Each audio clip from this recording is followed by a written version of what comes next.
And this is what I know about Charleston White, real talk. He wasn't no snitch. He didn't work with no motherfucking police. He didn't do none of that motherfucking shit, man. I mean, I'm just keeping it 1,000, really no cursing, and with my vocabulary, right? But he wasn't no snitch, man. You hear me? And he wasn't working with no police or no kind of shit like that. But he was one of them brothers that, if you fuck with him, he ain't gonna really back down.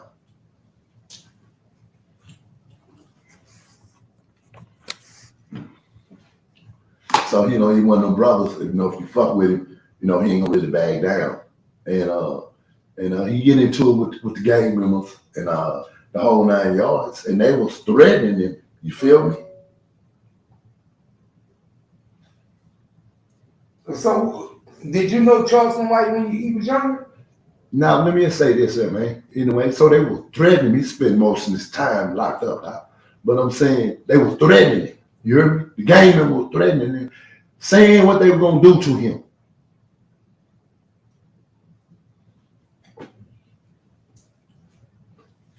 So what do you remember at that time? I'm just going to get to you straight. Yeah, because I wasn't here. I'm just going to keep it. I'm going to keep it 1,000 and keeping it real. A brother from the street doing what he do. He didn't work for no police, and he wasn't no snitch. Real brother in the street, just like anybody else doing what he do, trying to get $1, right? But he get into it with the gang members. He get into it with the Crips, the Bloods. He get into it with them, and he had nobody else to back him up. You feel me? So when they threatened him, he said, well, I'm going to call the police and tell the police on your ass. He's talking about threatening me or what you finna do to me. But I ain't got nobody to help me. So the police gonna help me. And he get into it with everybody, and he just didn't had the police on his side. And that's keeping it 1,000. So did you see the video with him on the stand testifying? No, I don't see nothing. No, man, I don't really know any. I seen it. I seen that, but he was a kid. He was a kid. That ain't no. That's what kids do, man. That ain't. He was 16. Man. I think 15. That ain't nothing major, man. You know what I'm saying? That's what kids do. But we talking about right here in the streets every day, shooting dice or whatever, hustling, setting bags, and that. He was doing whatever he do. He was dodging the police. He wasn't trying to fuck with no motherfucking police. You hear me? But at the same time, if I get into it with you and I threaten you like a motherfucker and you ain't got nobody to come help you, well, you know what? You just gonna call the police on me. You heard me? And try to buy you some time.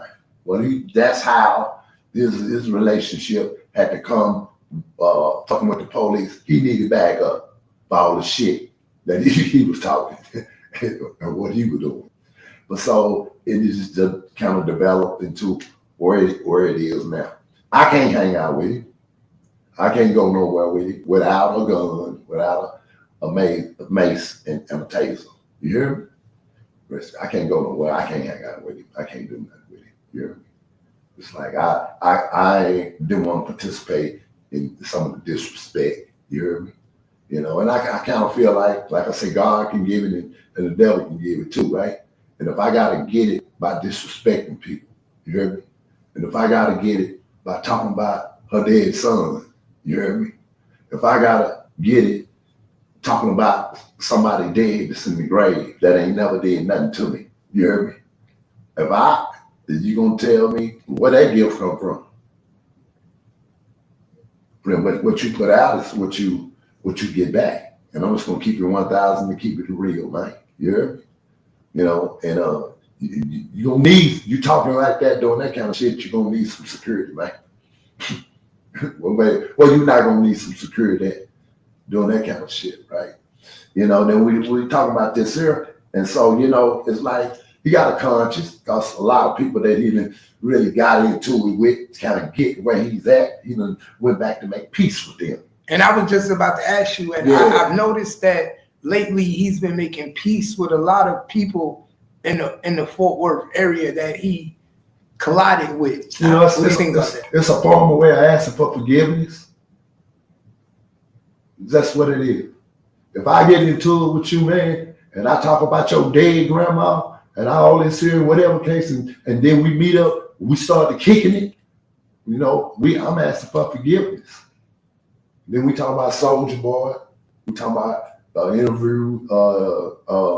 OG Person, very smart. You hear me? Very, very intelligent brother, spiritual hood God.